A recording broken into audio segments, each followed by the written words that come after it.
కృష్ణా జిల్లా ఘంటసాల మండలం కొడాలిలోని market yard ఆవరణలో వ్యవసాయ మార్కెట్ కమిటీ నూతన చైర్పర్సన్ తోట కనకదుర్గ ప్రమాణ స్వీకార సభ ఘనంగా జరిగింది. ముఖ్య అతిథిగా విచ్చేసిన రాష్ట్ర పౌర సరఫరాల శాఖ మంత్రి నాదెండ్ల మనోహర్ మాట్లాడుతూ జూన్ 12వ తేదీ రాష్ట్ర వ్యాప్తంగా 41,000 పాఠశాలలు, 4,000 సంక్షేమ హాస్టళ్లలో విద్యార్థులకు 3.5 లక్షల మెట్రిక్ టన్నుల ఫైన్ క్వాలిటీ బియ్యంతో మధ్యాహ్న భోజనం వడ్డించేందుకు ప్రణాళిక సిద్ధం చేసినట్లు తెలిపారు. ఇక ప్రభుత్వానికి ధాన్యం విక్రయించే ప్రతి రైతుకు ఒక కోడ్ ఇచ్చి ఆ కోడ్ వినియోగించి ఆ రైతు పండించిన ధాన్యం వినియోగించే పాఠశాలలకు రైతన్నను ఆహ్వానించి సత్కరించడం ద్వారా ప్రతి రైతును గౌరవించే మహోన్నత కార్యక్రమం చేపట్టినట్లు తెలిపారు. తమ ప్రభుత్వం 48 లక్షల మెట్రిక్ టన్నుల ధాన్యం కొనుగోలు చేసి రైతులకు 24 గంటల్లోనే 12,400 కోట్లు చెల్లించినట్లు తెలిపారు. రైతులు యాంత్రీకరణ సబ్సిడీలు, డ్రోన్ సబ్సిడీలు వినియోగించుకొని సాగు వ్యయం తగ్గించి దిగుబడులు పెంచుకోవాలని మంత్రి మనోహర్ పిలుపునిచ్చారు. గత ప్రభుత్వం అమలు చేసిన రేషన్ విధానం ద్వారా ప్రభుత్వానికి 1,650 కోట్లు నష్టం కలిగిందని అన్నారు. కూటమి ప్రభుత్వం రాష్ట్ర వ్యాప్తంగా 29,760 రేషన్ దుకాణాలు పునఃప్రారంభించి లబ్ధిదారులకు అనువైన విధానం అమల్లోకి తీసుకువచ్చారు. ప్రభుత్వం చేసే ప్రతి కార్యక్రమాన్ని ప్రజల్లోకి తీసుకెళ్లే విధంగా మనం ఆ సమాచారం తెప్పించుకుని ప్రజలకు అందించాలి. ఎవరైతే లబ్ధిదారులు ఉన్నారో ఆ లబ్ధిదారులకి సంక్షేమ పథకాలు అందే విధంగా మీరు అందరూ కష్టపడి పనిచేయాలి. కష్టపడి మనం గెలిచాం.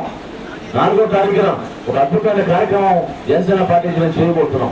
ఎందుకంటే సంవత్సరం అయింది, ఆ పీడ విరుగుడైంది. దాని గురించి మనం అందరం కూడా సంతోషంగా ఒక మంచి కార్యక్రమం చేయాలని నిన్న పవన్ కళ్యాణ్ గారి ఆలోచనతో నిన్న ప్రకటించాం. పిఠాపురంలో ఉదయం పూట మహిళలందరూ కూడా ముగ్గురు కార్యక్రమాల్లో కూటమి విజయం గురించి మీరు ముగ్గులు వేసి ఏ విధంగా 3 పార్టీలు కలిసి మనం ప్రజలకు ఒక నమ్మకం కల్పించి మనం ఈ రోజు తీసుకొచ్చి ప్రభుత్వంలో ఇన్ని కార్యక్రమాలు చేస్తున్నాం. వాటిపైన మీరు ప్రజలకు అందించే విధంగా ఒక అద్భుతమైన కార్యక్రమం మన మహిళలందరూ కూడా చేయాలి.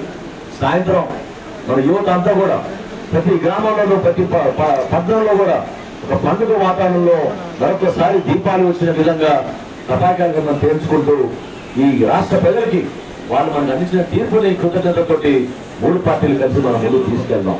ఈ కార్యక్రమాన్ని విజయవంతం చేసే విధంగా ప్రతి ఒక్కరు కూడా మీరు సహకరించండి. రాబోయే రోజుల్లో ఈ ప్రాంతంలో అభివృద్ధి కార్యక్రమాలు ఖచ్చితంగా చాలా చేయాలి.